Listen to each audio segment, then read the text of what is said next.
Mutual funds investment R subject to market risk.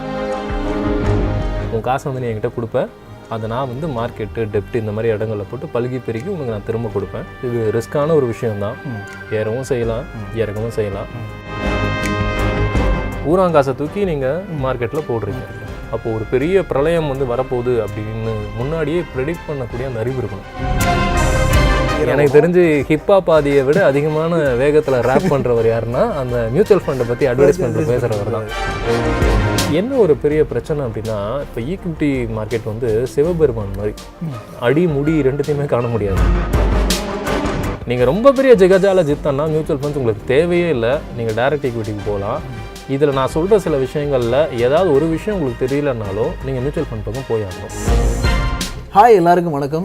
நம்ம அடிக்கடி வந்து நிறைய விஷயங்கள் ஷேர் மார்க்கெட் பற்றி பேசிக்கிட்டு இருக்கோம், இன்வெஸ்ட்மெண்ட் பற்றி நிறைய வீடியோ போட்டுருக்கோம். அப்படி போட்டுட்டு இருக்கும்போது மோகன்கிற ஒரு பொருளாதார வல்லுநர் கூட்டத்தும் நம்ம நிறைய விஷயங்கள் பேசுவோம். பட் அதெல்லாம் தாண்டி மோகன் என்ன பண்ணுவார் அப்படின்னு பார்த்தீங்கன்னா, நானே இண்டிவிஜுவலாக வீடியோ போடுறேன் அப்படின்ட்டு அவரே ஓன் இன்ட்ரெஸ்ட்டில் வந்து சில வீடியோஸ்லாம் வந்து நம்ம கொடுத்துருந்தாரு. நிறைய டீட்டெயிலாகலாம் பயங்கரமாக பிரித்து மேய்ஞ்சிருந்தாரு. ஸோ அப்படிப்பட்ட மோகன் என்ன பண்ணுறேன், இன்றைக்கி வந்து கூப்பிட்டு வந்திருக்கேன், ஜாலியாக நம்ம சில விஷயங்கள் பேசலாம் அப்படின்ட்டு.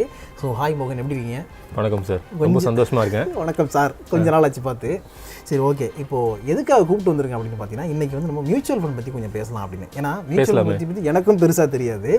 நிறைய பேர் வந்து தெரிஞ்சிக்காமல் இருக்கிறாங்க. பட் வந்து தெரிஞ்சிக்க வேண்டிய தேவை இருக்குது இந்த காலகட்டத்தில் அப்படிங்கிறதுனால மியூச்சுவல் பற்றி கொஞ்சம் பேசலாம் அப்படின்னா பிளானே. டெஃபினட்டாக. ஓகே. ஸோ ஃபஸ்ட்டு வந்து இந்த மியூச்சுவல் ஃபண்ட் அப்படின்னா என்ன? ஏன்னா மியூச்சுவல் அப்படின்னா ஒரு மியூச்சுவல் அண்டர்ஸ்டாண்டிங் இந்த மாதிரிலாம் வரும்பொழுது பரஸ்பர ஒப்பந்தம், ரெண்டு பேரும் வந்து டிவோர்ஸ், மியூச்சுவல் டிவோர்ஸ், நல்ல விஷயத்தை பேசலாமே. நான் வந்து மியூச்சுவல் அண்டர்ஸ்டாண்டிங் சொன்னேன். ஸோ அப்படி இருக்கும்போது மியூச்சுவல் ஃபண்டுங்கிற கான்செப்ட்டுங்கிறது எப்படி ஒர்க் ஆகுது, ஏன் மியூச்சுவல் ஃபண்டுன்னு அதுக்கு வந்து பேர் வச்சிருக்காங்க? மியூச்சுவல் ஃபண்ட்னா என்ன?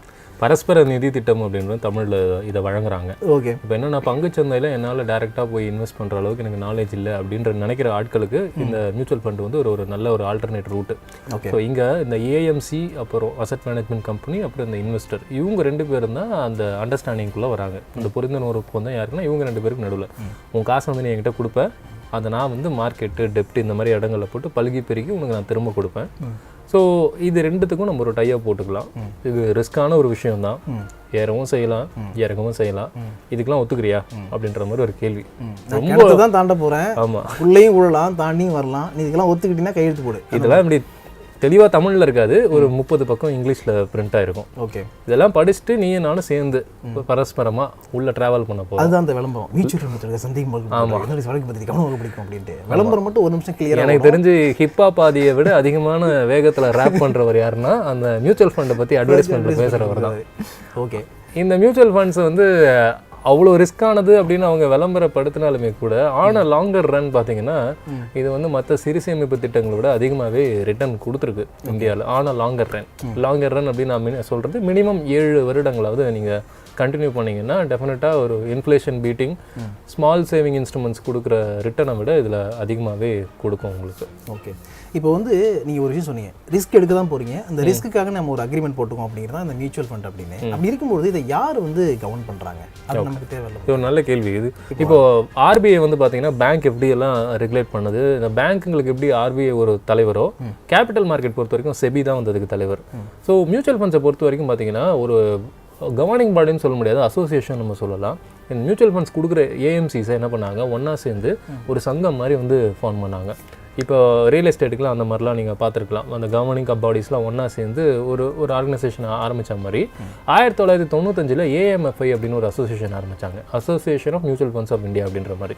இப்போ புதுசாக ஒரு mutual fund company, association of mutual fund in India. ஆமாம், okay, association of mutual funds in India. இந்த ஏஎம்எஃப்ஐல மெம்பர் ஆனால் தான் உங்களால் இந்த மியூச்சுவல் ஃபண்ட்ஸை வந்து விற்க முடியும், இந்த அசோசியேஷன் மெம்பர் ஆனால் தான். அண்ட் அகைன் இந்த மெம்பர்ஸ்லாம், இந்த ஏஎம்சிஸ்லாம் இருக்காங்க தெரியுமா, they will be governed by SEBI. Okay. So in simple words யார் இதுக்கு மிகப்பெரிய முதலாளி அப்படின்னு பார்த்தீங்கன்னா SEBI. So SEBI regulates mutual ஃபண்ட்ஸ்னு கூட நம்ம சிம்பிளாக சொல்லிடலாம்.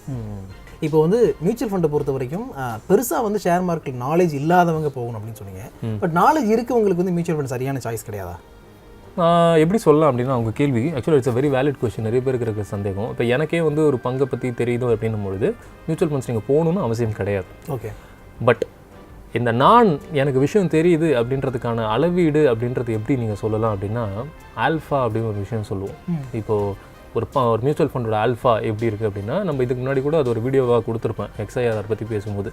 இந்த ஆல்ஃபா அப்படின்றது என்னென்னா, ஒரு இண்டெக்ஸ் ஃபண்டை விட ஒரு சென்செக்ஸ் நிஃப்டியை விட நான் எவ்வளவு தாண்டி உங்களுக்கு லாபத்தை கொடுத்துருக்கேன் அப்படின்றது தான் இந்த ஆல்ஃபா அப்படின்னு சொல்லுவாங்க.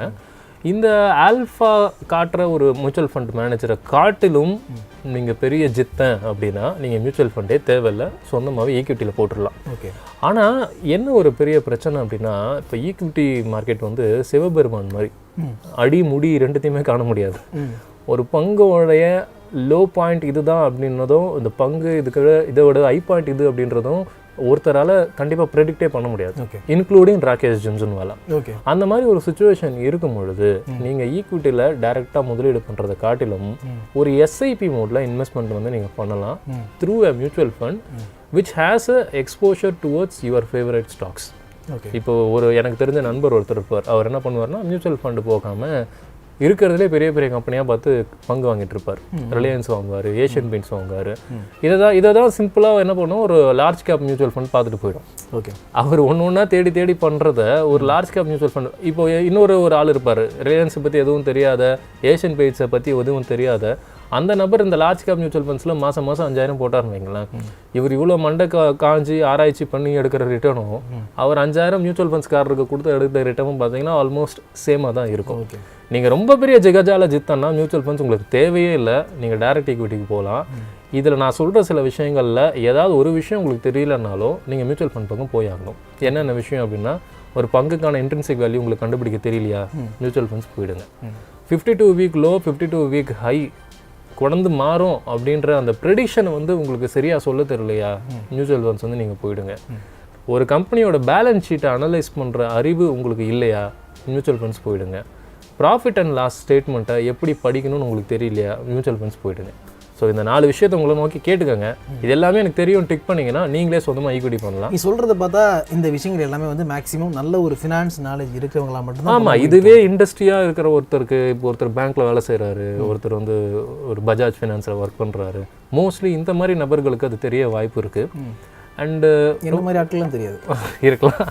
உங்களுக்கு நீங்கள் மியூச்சுவல் ஃபண்ட்ஸ் எடுத்துக்கலாம். ஓகே. இப்போது இந்த காலத்தில் இப்போ ஒரு 15 வருஷத்துக்கு முன்னாடி இருக்கிற சினாரியோவும் இன்றைக்கி சினாரியோவும் எடுத்து பார்த்தீங்கன்னா, ஆக்சஸ் டு நாலேஜ் வந்து இப்போ ரொம்ப ஈஸியாக இருக்குது. ஒரு விஷயத்தை பற்றி உங்களுக்கு தெரியலன்னா கூகுளில் டைப் பண்ணி நீங்கள் தட்டினீங்கன்னா போதும், அது என்ன அப்படின்றது தெரிஞ்சிடும். அடுத்த பக்கத்தில் போய் படிச்சிங்கன்னா அது எப்படி வேலை செய்யுது அப்படின்றதும் தெரிஞ்சிடும். அதனால் இன்றைக்கி ஆக்சஸ் டு நாலேஜ் வந்து ஈஸியாக இருக்குது. பட் ரிஸ்க் ப்ரெடிக்ஷனுக்கு தனி ஒரு அறிவு தேவைப்படும். அதை தான் வந்து இந்த ஃபண்ட் மேனேஜர்ஸ் வந்து பண்ணுவாங்க. ஓகே, அடுத்து அதுக்கு தான் வர்றேன். ஃபண்ட் மேனேஜர் அப்படின்னு நம்ம சொல்லிகிட்டே இருக்கோம் மியூச்சுவல் ஃபண்டில். இந்த ஃபண்ட் மேனேஜர் அப்படிங்கிறவர் யார்? அதாவது இப்போ ஒரு பேங்க் போகிறோம்னா பேங்க்கில் ஒரு மேனேஜரை பார்க்குறோம், அவர்கிட்ட பேசுகிறோம், அக்கௌண்ட் ஓப்பன் பண்ணுறோம், ஏதோ பண்ணுறோம். அந்த மாதிரி இந்த மியூச்சுவல் ஃபண்ட் இருக்கக்கூடிய ஃபண்ட் மேனேஜருங்கிற ஃபிசிக்கல் ப்ரெசன்ஸ் இருக்குமா? அவரை பார்த்து நம்ம பேசி நம்ம இன்வெஸ்ட் பண்ண முடியுமா? ஃபண்ட் மேனேஜர் அப்படின்றது ஒரு மனுஷன் தான். அது ரொம்ப பெரிய மித்து இருக்குது. ஃபண்ட் மேனேஜர் அப்படின்னா கம்பெனியை தான் ஃபண்ட் மேனேஜர்னு சொல்கிறாங்க. ஒரு ஃபண்டுக்கு யார் அந்த ஃபண்டை நிர்வகிக்கிறாங்க அப்படின்றத அந்த ஃபண்டோடைய பேஜில் நீங்கள் போய் பார்த்தாலே தெரிஞ்சிடும். பெரும்பாலும் நார்த் இந்தியன்ஸ் தான் அந்த இடத்துல இருக்கிறாங்க நான் பார்த்த வரைக்கும். ஓகே. ஆகாஷ் ஸ்ரீவத்சவா அப்படின்ற மாதிரி எஃப்ஆர்எம் சிஎஃப்ஏ சிஏ அப்படின்ற மாதிரி ஒரு இங்கிலீஷில் இருக்க ஆல்ஃபபெட்லாம் பக்கத்தில் அப்படியே போட்டிருப்பார். ஓகே. இந்த ஃபண்ட் மேனேஜருடைய ரோல் என்னவாக இருக்கும் அப்படின்னா, he will act as a hedger, arbitrager. Hedger அப்படின்னா என்னென்னா, ஊராங்காசை தூக்கி நீங்கள் மார்க்கெட்டில் போடுறீங்க. அப்போது ஒரு பெரிய பிரளயம் வந்து வரப்போகுது அப்படின்னு முன்னாடியே ப்ரெடிக்ட் பண்ணக்கூடிய அந்த அறிவு இருக்கணும். அப்படி வந்தால் அந்த பிரளயத்துலேருந்து இந்த காசு எப்படி காப்பாற்றணும், அதை எங்கே கொண்டு போய் போட்டு ஹெட்ஜ் பண்ணலாம் அப்படின்ற நாலேஜ் வந்து அவருக்கு இருக்கணும். ரெண்டாவது ஆர்பிட்ரேஜிங் அப்படின்னா என்னென்னா, ரைட்டான ஆப்பர்ச்சுனிட்டிஸ் எங்கே இருக்குது அப்படின்னு பார்த்து அதை டைம் பண்ணி வாங்கணும். இப்போது ஒரு ஷேரில் வந்து நான் போட்டால் எனக்கு 5 ரூபா ரிட்டர்ன் வரும், இன்னொரு ஷேரில் போட்டால் 7 ரூபா வரும். என்ன நம்பி நிறைய பேர் காசு போட்டிருக்காங்க. இந்த 5 ரூபா ஷேரை விட 7 ரூபா ஷேர் தான் சிறந்ததுன்னு அப்படின்னு அந்த ஆர்பிட்ரேஜ் பண்ணுற அந்த நாலேஜ் வந்து அப்படி இருக்கும். அதனால தான் நீங்கள் இந்த ஃபண்ட் மேனேஜர்ஸோட போர்ட்ஃபோலியோ எடுத்து பார்த்தீங்கன்னா, அவங்க குறைஞ்சபட்சம் 10 to 15 வருஷ கலை எக்ஸ்பீரியன்ஸ் உடைய ஆளாக இருப்பாங்க. They will be SEBI registered அட்வைசர்ஸாகவும் இருப்பாங்க. They will have a minimum qualification of a CA, FRM, CFA இந்த மாதிரி இல்லை மியூச்சுவல் ஃபண்ட் சர்டிஃபிகேஷன்ஸ் அது மினிமம் அவங்க முடிச்சிருப்பாங்க. அதனால ஒரு சேஃபான ஹேண்டில் தான் உங்கள் பைசா இருக்கும் அப்படின்றதுக்கான ஒரு நம்பிக்கையை நீங்கள் எப்படி பார்க்கலாம் அப்படின்னா, உங்களுடைய ஃபண்ட் மேனேஜருடைய ஹிஸ்ட்ரி பார்த்தாலே உங்களால் கண்டுபிடிச்சிட முடியும். சரி, இப்போ ஃபண்ட் மேனேஜர் கீழே தான் வந்து இந்த விஷயங்கள் நடக்குது அப்படின்னு நமக்கு தெரியுது. அப்படி இருக்கும்போது ஒரு மியூச்சுவல் ஃபண்ட், அதாவது இப்போ ஷேர் மார்க்கெட்டில் நம்ம நிறைய ஷேரை பார்த்து பிக் பண்ணுறோம், எல்லாமே ஒரு பஞ்ச் ஆஃப் ஸ்டாக்ஸ் வந்து மியூச்சுவல் ஃபண்டில் இருக்க போகுது. அப்படி இருக்கும்போது ஒரு மியூச்சுவல் ஃபண்ட் அப்படின்னா மினிமம் எத்தனை ஸ்டாக்ஸில் வந்து அவங்க இன்வெஸ்ட் பண்ணுவாங்க? அது வந்து எப்படி பார்த்தீங்கன்னா உங்கள் மியூச்சுவல் ஃபண்ட் நீங்கள் போடும்பொழுது பர்சன்டேஜ் அலோகேஷன் ஃபேக்டர் உங்களால் பார்த்துட முடியும். நான் போடுற காசு எங்கெங்கெல்லாம் போய் விழுது அப்படின்னும் பொழுது அதில் நீங்கள் போய் பார்த்தீங்கன்னா ஓவர் 50-60 கம்பெனிஸ் வரைக்கும் கூட டைவர்சிஃபை பண்ணுறதுக்கான வாய்ப்புகள் இருக்குது. இப்போது அதனால தான் இப்போ நான் சொல்கிறேன், அதுக்கு மினிமம் மேக்ஸிமம் லெவல்ஸ்லாம் ஒன்றும் இல்லை. அது depends on the type of the fund, அது வந்து மாறும் அது எங்கே போடுறாங்க அப்படின்னு. இதுக்கு முன்னாடி ரிலையன்ஸ் ஏஷியன் பெயிண்ட்ஸ்லாம் லார்ஜ் கேப் ஃபண்ட் அப்படின்னு சொன்னோம்ல, இந்த லார்ஜ் கேப் ஃபண்டில் இருக்கக்கூடிய இன்வெஸ்ட்மெண்ட்ஸு மிட் கேப்லேயோ ஸ்மால் கேப்லேயோ இப்போ விழாது. நேற்று வந்து ஒரு சின்ன கம்பெனியில் போய் உங்கள் காசு விழாது. ஸ்மால் கேப் ஃபண்டு போனீங்கன்னா அது முற்றிலும் சின்ன சின்ன கம்பெனிஸ் மேலே தான் வந்து பெட் கட்டுவாங்க. இப்போ சின்ன கம்பெனி பெரிய கம்பெனி நான் சொல்கிறது என்னன்னா அவங்க மார்க்கெட் எக்ஸ்போஷரை பொறுத்து நான் வந்து சொல்கிறேன். சின்ன கம்பெனி கம்மி ரிட்டர்ன் தருமோ பெரிய கம்பெனி அதிக ரிட்டர்ன் தருன்ற கான்செப்ட் இல்லை. சின்ன கம்பெனியும் வளர்ச்சி நல்லா இருந்தால், இப்போ போன நிதியாண்டில் அவங்க பண்ண வளர்ச்சியோட அடுத்த நிதியாண்டில் நல்லா பண்ணி காட்டுறாங்கன்னா அங்கேயும் growth வந்து இருக்கும். என்ன செக்டார் உங்கள் ஃபண்டு வந்து பண்ணுது அப்படின்றத பொறுத்து இது மாறும். அந்த பேஸ்கெட்குள்ளே என்ன இருக்குது அப்படின்றத பொறுத்து. That is no min or max cap அப்படின்ற மாதிரி இல்லை. But mostly it will be diversified. குறைஞ்சபட்சம் 10 கம்பெனியாவது வச்சுப்பாங்க in order to hours the risk. And there is no cap for maximum. Okay, என்னன்னா பர்சன்டேஜ் அலோகேஷன் டூ மச்சா ஒரு கம்பெனிக்கு அதிகபட்சமாக எத்தனை கம்பெனி வேணாலும் வச்சுக்கலாம். பர்சன்டேஜ் அலோகேஷன் ஒரு குறிப்பிட்ட கம்பெனிக்கு மட்டும் ரொம்ப ஃபேவரிங்காக இருக்கக்கூடாது. இப்போ நீங்கள் வந்து நியூஸ்லலாம் பார்த்துருப்பீங்க, இந்த மியூச்சுவல் ஃபண்டு போய் அந்த ஒரு பர்டிகுலர் பேங்க்கோட ஷேரை நிறைய வாங்கினாங்க அப்படின்னு. இது எல்லாமே வந்து பார்த்தீங்கன்னா it will trigger fear and greed among people and it will make like அப்போ அந்த பேங்க்குக்கு சூட்கேஸ் ஏதாவது வாங்கியிருப்பாங்களா அந்த ஃபண்ட் மேனேஜர் அப்படின்ற மாதிரி ஒரு பேச்சை வந்து கொண்டு வரும். இது எல்லாமே இந்த ஃபண்டு மேனேஜரோட ரிஸ்க். நம்ம நினச்சிட்டு இருப்போம் ஃபண்ட் மேனேஜர் அப்படின்றவர் லட்சமாக சம்பளம் வாங்கிட்டு ஜாலியாக இருக்காரு அப்படின்னு. ஒரு நியூஸ் பேப்பரில் நம்ம படிக்கிற செய்தியும் ஃபண்டு மேனேஜருடைய அன்றைய கால்குலேஷனை வந்து மாற்றும். இப்போது மிடில் ஈஸ்டில் வந்து ஒரு யுத்தம் வருது அப்படின்னா ஆயில் ப்ரைஸஸ் வந்து பெரிய வாலடைல் மார்க்கெட்டுக்கு போகும். இப்போ இந்த ஃபண்டு மேனேஜரோட ஃபண்டில் நிறைய public sector private sector oil companies இருந்தால் அன்றைக்கி நைட்டு வந்து கூத்தாடி இருக்கும் அவர் போர்ட்ஃபோலியோ. ஓகே, இதை அவர் உடனே சரி பண்ணணும். இன்றைக்கி வந்து இப்படி சரியாகுது அப்படின்னா அடுத்து நம்ம பர்சன்டேஜ் அலோகேஷனை கடன் மாற்றலாம். இந்த கம்பெனிஸ் என்ன ரிஸ்க்காக இருக்குதோ அதுங்கேருந்து எடுத்து மாற்றணும். இதெல்லாம் தினந்தோறும் அவங்க பண்ணுறாங்க. ஓகே, ஸோ அதனால தான் அவங்க ஒரு மைனர் எக்ஸ்பென்ஸ் ரேஷியோ அப்படின்றத கஸ்டமர்கிட்ட வந்து வாங்கிக்கிறாங்க. டெய்லி ஈக்விட்டி ஷேர் பண்ணுறவரால் இதுதான் பொழப்புன்னு உட்காந்து பண்ணிட்டு இருக்க முடியுமான்னு எனக்கு தெரியல. ஏன்னா டெய்லி ஈக்விட்டி பண்ணுறவர் ஒரு ஹோட்டல் ஓனராக கூட இருப்பார். தானாக இப்போ ஈக்விட்டியில் போடுறவர் ஒரு ஹோட்டல் ஓனராக இருக்கலாம், ஒரு ஸ்கூல் டீச்சராக இருக்கலாம். இப்போ இவங்களுடைய ஒரு நாளுடைய பிரதானமான நேரம் வந்து அவங்க என்ன பண்ணி பார்க்குறாங்களோ அதுக்கு தான் போகுது. அதனால தான் இந்த மியூச்சுவல் ஃபண்ட் ரூட்டை வந்து நான் ஃபினான்ஸ் பீப்புளுக்கு நான் சஜஸ்ட் பண்ணுறேன்.